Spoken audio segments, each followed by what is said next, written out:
Hi, I'm Chris with Wobbly Otter Outdoors, and this is the Insulated Static V sleeping pad by Klymit.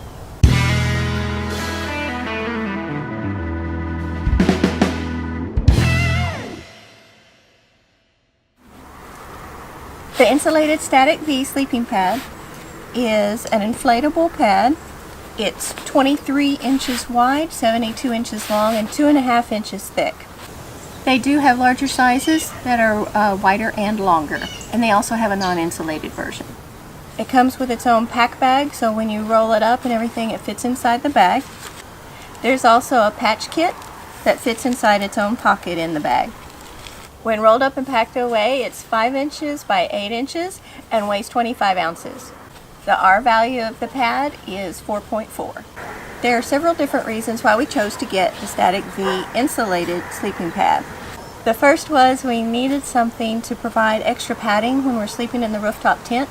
The rooftop tent has a 2-inch foam mattress, and sometimes we lay on our sides, our shoulders and our hips will hit the floor of the tent. The second reason that we chose an inflatable and something that packs small is that we wanted something small that we could put in our camp pack or our get home pack.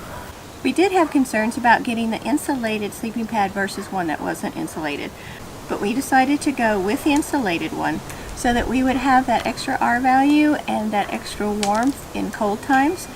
And in warmer weather, we're finding that it doesn't make us hot. We don't get uncomfortable sleeping on it. So it's turned out to be a good choice for us.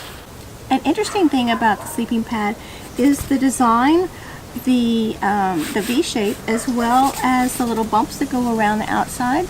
The reason for the little bumps is the idea that when you're sleeping on it, you will tend not to slide off on the side, because it does. It acts like a little bumper around the sides.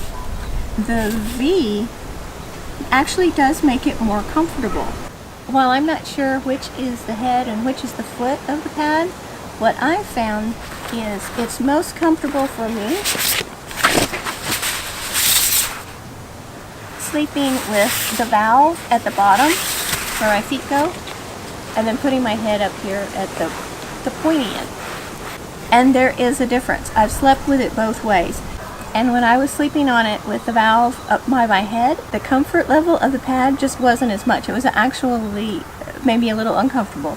But when I switched it around like this and put my head at this end, opposite the valve, it's amazing. It's incredibly, incredibly comfortable. Your mileage may vary. Another thing I've learned with this pad is it helps not to inflate it all the way.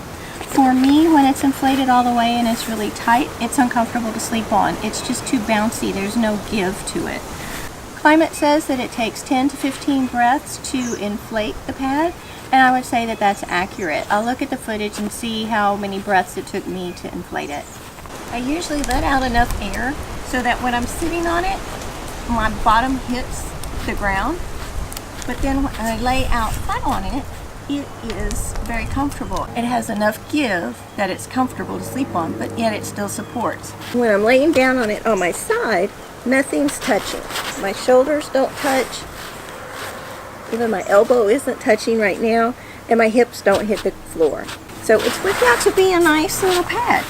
You can hear it some. It does make a little noise when you move on it. The surface has a more of a fabric feel. It doesn't have a plasticky feel at all. This is the valve. So to open it, you turn it and pull it. To close it, you push it down and turn it clockwise.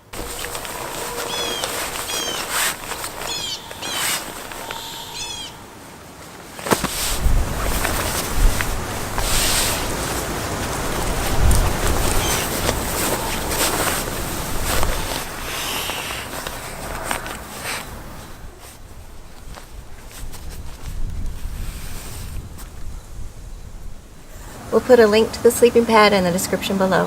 When rolled and packed away, it's 5 inches by 8 inches and weighs 22 inches. When weighs 22 inches. 25 ounces. Wow!